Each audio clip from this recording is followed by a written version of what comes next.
Okay, so here in section 8.2, we are going to take a look first at finding least common multiple. We want to find the least common multiple here, 16x of 8x squared y cubed and of 5x cubed y. So what I would first do is think about the coefficients on each of these. We have coefficients of 16, 8, and 5. We want to find the smallest number that each of those go into. Maybe you know that, maybe you don't. 8 goes into 16, so I have to include a 16. That takes care of the 8. I need to include a 5. 16 times 5 is 80. Maybe you recognize that 80 is going to be the least common multiple. But let's say that you don't. Here's the process for finding the least common multiple. So your first term, we want to do its prime factorization. 16 goes to 2 to the 4th. And then we also have a single x. Okay, the next one was 8x squared y to the 3rd. Prime factorization, 8 goes to 2 to the 3rd. And we have an x squared and we have a y cubed. And then lastly, on the 5x cubed y, well, 5 is prime, x cubed y, that's already factored. So here's all our prime factorizations. So what we need to do is we need to include every unique factor. Now let's look at the numbers first. So I have a 2. I don't care about the exponent at the moment. I have a base of 2. Here I have a base of 2. Here I have a base of 5. So the unique factors are a 2 and a 5. They'll be multiplied together. I'll worry about exponents in a minute. Then let's continue including unique factors of the variables. There's an x, there's an x, so yes, there's x's. I think we've also got a y to include, and then that takes care of every factor. Now, as far as exponents go through these one at a time. The first factor was 2. Look at your 2's. I had a 2 to the 4th, I had a 2 to the 3rd. Those were the only two places that 2 showed up.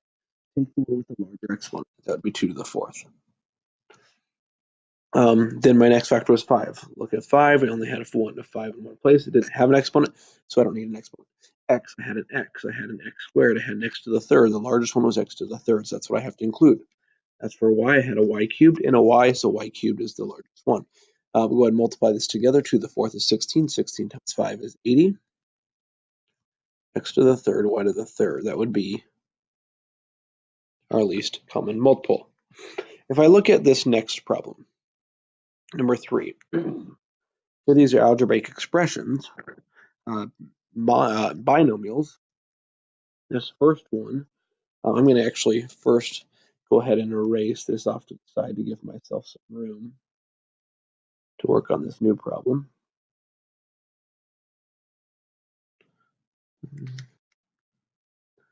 Sorry, these dots are always the hardest to erase. Okay, maybe let's call that good enough. Okay, so 3y squared minus 9y. First of all, I see I can factor out 3y, leaving me with y minus 3. Y minus 3 does not factor any further. So that is prime factorization. Next, I have a y squared minus 8y plus 15. So I'm going to try to factor that. That looks like a negative 5 and a negative 3. Okay, so now for its prime factorization, include every unique factor. So I had a factor of 3. I must include that. I had a factor of y. I must include that. Then I had this y minus 3. I need to include that. Down here I have a y minus 5. I need to include that as well. Here's a y minus 3. I've already included y minus 3 up above, so I don't need to include that again. So now consider exponents. Take one factor at a time, a 3. 3 only showed up once, no exponent. Y by itself only showed up once, no exponent. Y minus 3, it showed up in both problems. Neither of them had an exponent, so I don't need to include an exponent.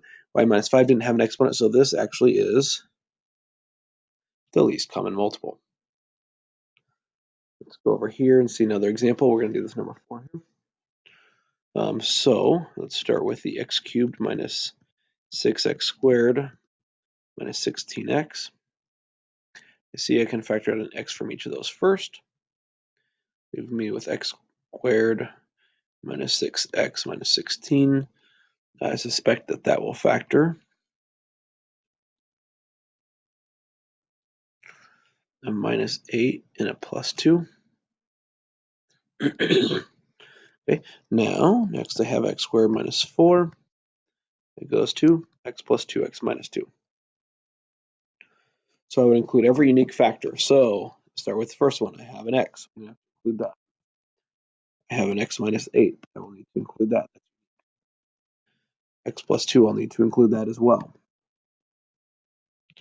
Down here, x plus 2, I already used that. It's not unique. I don't need it again. And then x minus 2, that is unique, so I need to include that. Now, as far as exponents, none of those had exponents.